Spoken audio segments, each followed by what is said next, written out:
troubleshooting your GMC Yukon key fob, common issues, and quick fixes. Is your GMC Yukon key fob not working? Let's diagnose the problem. First, suspect the battery. Most fobs use a CR2032. If it's intermittent or unresponsive, replace the battery. Pry open the fob with a small screwdriver, swap the battery, and ensure proper polarity.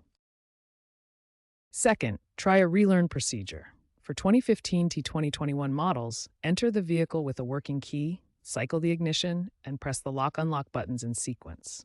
Newer models, 2022 Plus, may require a dealer tool or app. If those fail, antenna or receiver issues might be to blame. These often need professional diagnosis due to corrosion or wiring problems. Remember to keep your fob away from metal objects and extreme temperatures.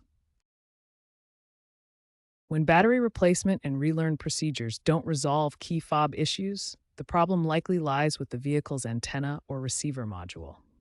These components, located in the rear window or under the dashboard, can fail due to corrosion or wiring damage.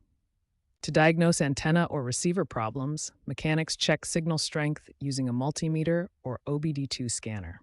This helps identify if the module needs reprogramming or replacement. Professional fixes for these issues typically involve BCM reprogramming or module replacement, with costs ranging from $300 to $800 at GMC dealerships. Before pursuing repairs, check for recalls.